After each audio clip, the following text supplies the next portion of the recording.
예수님은 누구신가? 우리가 예수님을 믿고 있는데 그 예수님을 정확하게 알고 믿을 때 구원을 받게 됩니다. 우리가 믿는 하나님은 삼위일체 하나님입니다. 삼위일체라는 것은 쉽게 말하면 세 분이신데 한 분이시다. 이게 좀 말이 잘 안 되죠. 신비스러운 거예요. 삼위일체라는 말 자체는 신학자들이 지어낸 단어입니다. 그 어떻게 설명할 길이 잘 없는 거죠. 신학적으로도 정확하게 설명하기가 어렵습니다. 그런데 분명한 것은 성경에 세 분의 하나님이 계시는 거죠. 성부, 성자, 성령. 그런데 하나님은 또 한 분이라 이렇게 말씀하시는 거죠. 그러니까 우리 인간의 머리로는 이해되기가 어려운 거예요. 그러니까 하여간에 우리는 세 분 하나님이신데 한 분이시다. 그렇게 이제 알고 있으면 되는 겁니다. 그러니까 예수님은 성자로서 아들 하나님이세요. 보통 하나님의 아들 이렇게 표현하는데 더 정확하게는 예수님도 하나님이시니까 아들 하나님 이렇게 표현하는 게 더 이제 좀 더 낫다라고 볼 수가 있죠. 근데 우리가 보통 예수님을 부를 때 예수 그리스도 이렇게 표현하죠. 예수 그리스도. 그럴 때 예수님은, 예수라는 단어는 그 성자 하나님이 이 땅에 육신의 몸을 입고 와서 태어났잖아요. 그 사람의 이름이 예수예요. 여호수아, 호세아, 이게 이제 같은 의미의 이름이거든요. 그러니까 이 땅에 태어나신 그 사람 예수 분이 이름을 예수 이렇게 지었다라는 것이고요. 그리스도라는 것은 예수라는 분의 그 직분이에요. 하시는 일, 사역. 그러면 그리스도가 무슨 뜻이냐? 기름 부음 받은 자, 단어적으로는 그런데 이것은 구원자 그런 뜻입니다. 구약에서는 메시아라고 하죠. 신약에서는 그리스도 이렇게 표현을 하게 됩니다. 그러니까 예수 그리스도 이렇게 하면은 어떤 의미가 되죠? 예수님 그분은 나의 구원자이십니다. 이런 고백이 된다라는 거예요. 자, 성자 하나님이, 아들 하나님이 하늘에 계셔야 되는데 하늘에 계시지 않고 땅으로 오셨어요. 왜 그러냐? 이 땅에 죄 없는 사람이 필요했기 때문에. 왜 인간의 몸을 입고 오셨느냐? 천사처럼 와도 되잖아요. 몸을 없이 천사처럼 와도 되는데 인간의 몸을 입고 왔어요. 그것은 피 흘림이 필요하기 때문에. 천사는 찔러도 피가 안 나잖아요. 그러니까 찌를 때 피가 나야 되는 거예요. 왜 그럴 필요가 있느냐? 히브리서 9장 22절에 보면은 피 흘림이 없은즉 사함이 없느니라. 죄 사함이 없다는 거예요. 피 흘림이 없으면. 왜 피 흘림이 피와 죄 사함과 관련을 시키느냐? 하나님이 미리 말씀하셨거든요. 레위기 17장 11절에 육체의 생명은 피에 있음이라. 생명이 피에 있으므로 피가 죄를 속하느니라, 용서하느니라 라고 했어요. 그러니까 피에 생명이 있어요. 그래서 피가 죄를 지어서 생명을 잃어버렸잖아요. 그럴 때에 누군가 다른 사람의 피를 흘릴 때에 생명을 되찾을 수 있다 그런 말이에요. 그러니까 아담과 하와가 범죄했잖아요. 범죄함으로 그 생명을 잃어버렸어요. 하나님과의 관계가 단절됐어요. 그래서 죽음이 왔잖아요. 이 죽음의 문제를 해결하기 위해서는 피가 필요하다는 거예요. 피가 필요하다는 말은 누군가가 대신 죽어서 피를 흘려야 된다 그런 말이에요. 그런데 이 세상 사람은 모두가 죄인이잖아요. 아담과 하와의 후손으로서. 그러니까 죄 없는 사람, 몸이 필요한 거예요. 그래서 하나님은 인간을 살려야 되는데 하나님은 말씀했잖아요. 분명히 죄를 지으면 죽으리라 했잖아요. 근데 인간이 죄를 지은 상태에서 그래 괜찮아, 그냥 살아나, 그렇게 하면은 하나님이 약속을 어긴 것이 되잖아요. 그러니까 하나님은 그 약속을 지키기 위해서 이런 번거로운 일을 하신 거예요. 예수님이 이 땅에 인간의 몸을 입고 오셔야 했다라는 거예요. 만약에 그 약속을 지키지 않으면 하나님은 거짓말하는 하나님이 되시죠. 거짓말하면은 거룩에 손상이 가요. 거룩에 손상이 가면은 더 이상 하나님이기를 포기하는 것이 되는 거예요.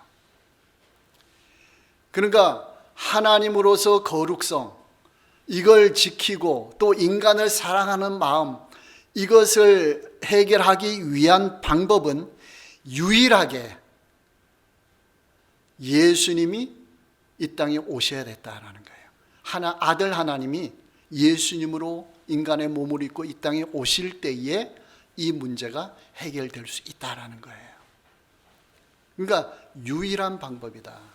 그래서 예수님이 말씀하셨죠. 내가 곧 길이요 진리요 생명이다 라고 했죠.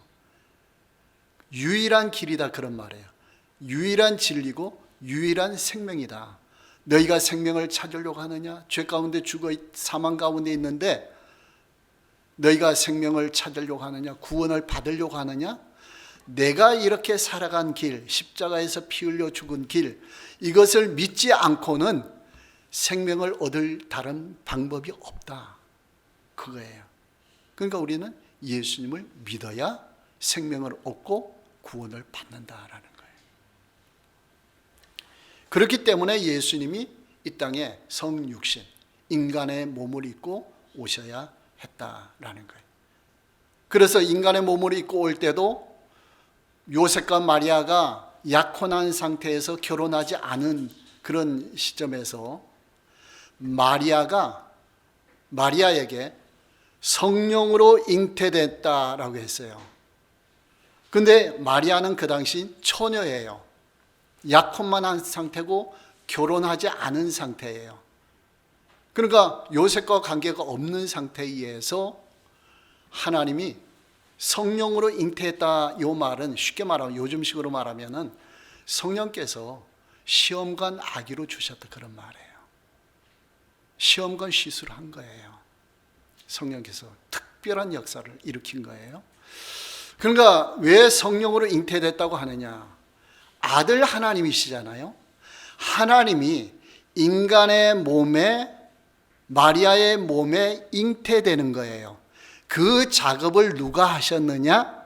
성령께서 하셨다라는 거예요. 아이를 낳지 못하는 사람에게 의사가 시술을 하잖아요. 그런 작업을 하잖아요. 성령께서 그 역할을 하셨다라는 거예요. 그렇기 때문에 성령으로 잉태하사 그런 표현이에요. 그럼 어떤 효과가 있느냐? 요셉과 마리아가 자연적인 결합에 의해서 예수님이 태어난 게 아니고, 예수님은 요셉의 혈통은 일단 단절시킨 상태고 마리아의 몸에 성령께서 잉태되도록 만드셨거든요. 그러니까 유전으로부터는 단절된 거예요. 원죄로부터는 단절됐어요. 그러니까 죄가 없이 되고, 또 한 가지는 인간의 몸을 입어야 되기 때문에 그런 작업을 하시잖아요. 그러니까 마리아의 몸에서 마리아의 영양분을 공급받으면서 인간의 몸으로 자라나는 거예요. 그러니까 인간이 되는 거예요. 이런 작업을 하셨다라는 거예요. 그러니까 인간인데 뭐는 없어요? 죄는 없는 거예요. 하나님의 특별한 역사예요. 이것을 하나님은 700년 전부터 예언하셨잖아요. 보라, 처녀가 잉태하여 아들을 낳을 것이요. 마태복음 1장 23절에 그랬잖아요. 이게 이사야 선지자가 예언한 거잖아요. 이사야 7장 14절에 700년 전에 처녀가 잉태하여 아들을 낳을 것이다. 마리아가 예수님을 잉태할 것을 미리 예언해 놓으셨다. 그 계획대로 모든 것이 이루어졌다라는 거예요. 그 요셉에게 아이 이름을 어떻게 지으라고 했느냐? 예수라고 하라라는 거예요. 예수의 뜻이 뭐냐? 자기 백성을 구원한다라는 거예요. 그래서 예수라는 이름을 짓게 되었던 거예요. 자, 이렇게 잉태된 예수님이 이제 출생하는 거죠. 베들레헴에서 마구간에서 출생을 하셨죠. 자, 태어나셔가지고 자라시는 거예요. 자라시는데 인간의 몸이 있기 때문에 인간 우리처럼 평범하게 이제 그런 모습으로 자랍니다. 다른 사람처럼 누가복음 2장 21절에 할례할 8일이 되매, 그러니까 8일 만에 할례도 받았어요, 예수님이. 그리고 누가복음 2장 40절에 보면은 아기가 자라며 강하여지고 지혜가 충만하며 하나님의 은혜가 그의 위에 있더라. 아기가 누구예요? 예수님. 아기 예수님이 자라는 거예요. 자랄 때 육체적으로 건강하고 지혜도 충만하고 하나님의 은혜가 거기에 있다. 이렇게 이제 모든 걸 다 갖추면서 똑같이 자라는 겁니다. 누가복음 2장 42절부터 보면요, 12살 때 사건이 나오죠. 요셉과 마리아가 그 예루살렘에 예수님과 같이 예루살렘에 올라왔어요. 올라왔는데 예수님을 집에 이제 유월절 마치고 데리고 가야 되는데 그 잃어버렸잖아요. 예수님을 놓쳤잖아요. 근데 예수님은 어디 계셨어요? 성전에. 성전에 선생님들, 랍비들하고 토론하고 있는 거예요. 그 3일 만에 찾아가지고 다시 그 나사렛 동네로 가는 거예요. 그 누가복음 2장 51절에 예수께서 함께 내려가사 부모와 함께 내려간 거죠. 나사렛에 이르러 순종하여 받드시더라. 순종하여 받드시더라. 누구를 순종해 받들었다는 거예요? 엄마 아빠를. 12살 때부터 순종하여 받드시더라. 이런 표현이 나옵니다. 그러면서 52절에 예수는 지혜와 키가 자라가며 하나님과 사람에게 더욱 사랑스러워 가시더라. 이게 12살 이후예요. 그러니까 청소년, 청년 시절 모습이에요. 아까는 아기 때 모습이죠. 그 지금은 청소년, 청년 시절에 키가 더 자란 거예요. 지혜가 더 자란 거예요. 한 가지 덧붙여졌어요. 하나님과 사람에게 더욱 사랑스러워 가시더라. 사람과의 관계도 잘 이루어졌다는 거예요. 이걸 요즘 무슨 말로 표현하죠? 사회성 지수다. IQ가 있고 EQ가 있고 SQ도 있어요. SQ는 사회성 지수, 소셜 코테이션, 그렇죠? 사회성 지수예요. 그러니까 예수님이 자란 모습이 아기 때부터 골고루 잘 자랐다는 거예요. 육체적으로도 심성적으로도 또 영적으로도 골고루 잘 자랐다라는 겁니다. 자, 그러면 예수님이 30세 때 공생이 시작했잖아요. 그럼 30대까지 그 집에서 자랐잖아요. 예수님의 직업이 뭘까요? 예수님의 직업. 아버지의 직업은 뭐예요? 목수. 확실하죠? 예수님의 아버지 요셉의 직업은 목수다. 그게 마태복음 13장 55절에 보면은 이는 그 목수의 아들, 그 목수의 아들이라면 요셉의 아들 아니냐 그런 말이에요.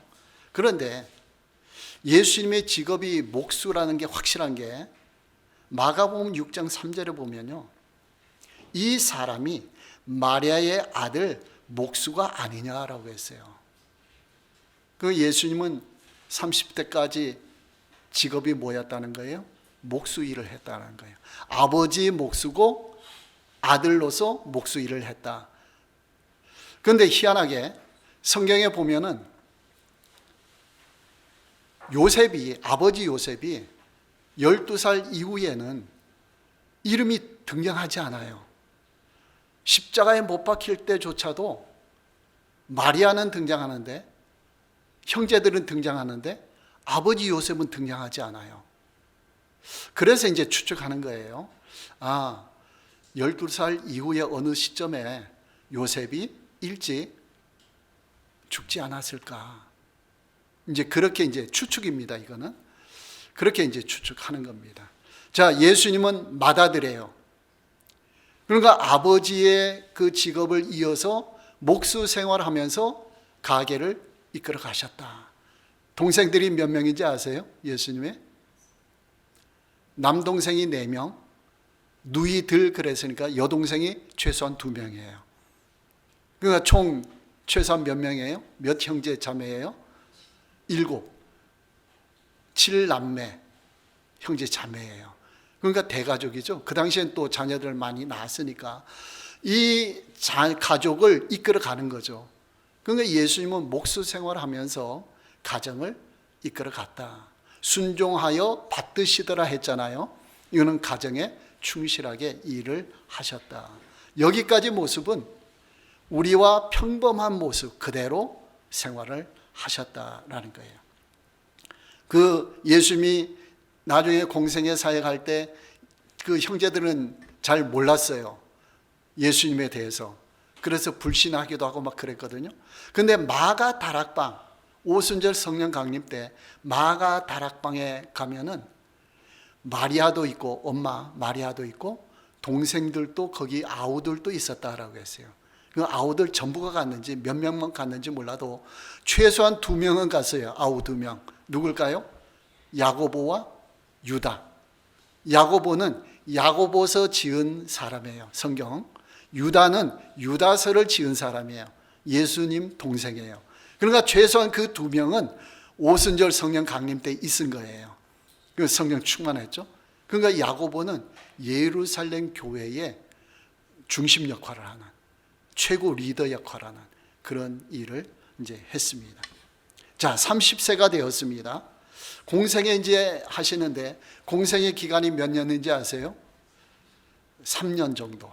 그 3년이 채 안 되는데 이제 보통 3년이라 이렇게 이제 말합니다. 공생애 시작할 때 처음 한 것이 요단강에 가서 세례 요한으로부터 세례를 받는 거예요. 세례를 받고 그 다음에 한 일이 뭔가 아니요. 광야에 가서 금식, 40일 금식하는 거죠. 그때 이제 사탄의 시험이 왔었죠. 그리고 나서 공생애를 본격적으로 시작하는데 12제자를 부르시는 거예요. 12제자 이름 다 아셔요? 근데 12제자 이름 몇 명만 우리가 잘 알고 있는데 다른 사람은 그 후에 이름도 별로 없어요. 근데 한 가지 중요한 것은 예수님의 12제자 중 가룟 유다를 제외하고 모두가 순교했다는 거예요. 그 예수님의 모습을 그대로 본따서 따라서 살아갔다라는 거죠. 자, 이름 한번 불러볼까요? 베드로, 안드레, 야고보, 요한, 빌립, 바돌로메, 도마, 마테, 또 야고보, 다데오, 시몬, 가룟 유다. 가룟 유다 대신에 누가 제자가 됐죠? 마띠아. 마가다락방 거기서 마띠아를 선정을 했죠. 자, 이렇게 12제자를 부르시고 공생애 사역하시면서 하나님 나라 사역을 하셨어요. 하나님 나라 사역 3대 사역 뭐죠? 가르치고 전파하며 치유하시는. 가르친다는 것은 회당에서 성경을 가르쳤다. 그 당시엔 구약 성경이죠. 신약 성경 아직 기록되지 않았으니까 구약 성경을 가르쳤다. 그 다음에 전파하신 것은 뭘 전파하셨을까요? 복음, 예수님에 관해서 천국 복음. 이 복음을 믿으면 구원을 받는 거죠. 그 천국 복음을 전파하셨다. 그 다음에 치유하셨다. 모든 병과 모든 약한 것 고치셨다. 예수님은 질병만 고친 게 아니고 약한 것 모든 것도 고친 거예요. 우리가 질병이 아니라도 약한 부분들이 많이 있잖아요. 또 약점들도 많이 있잖아요. 그걸 예수님께 갖고 오면 예수님이 치유해 주시는 거예요. 사람을 변화시켜 주시는 거예요.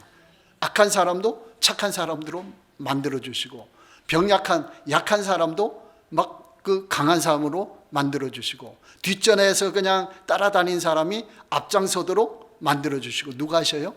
하나님께서 다 해 주신다라는 거예요. 자, 그러시고 3년이 되었을 때 십자가에 못 박히시기 위해서 예루살렘 성에 가셨다. 자, 오늘 본문 그 앞절에 5절에 보면은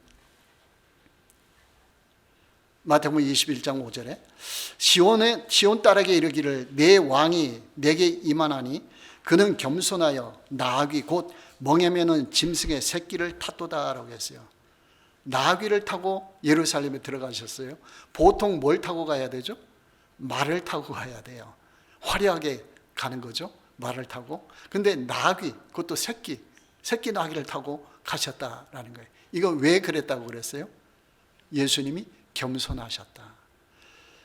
그러니까 예수님이 예루살렘에 들어가신 것은 막 크게 화려하게 정복하러 들어간 게 아니고 예수님이 십자가에 죽으시기 위해서 겸손하게 들어가시는 거예요. 그 모습을 나귀 타고 가셨다.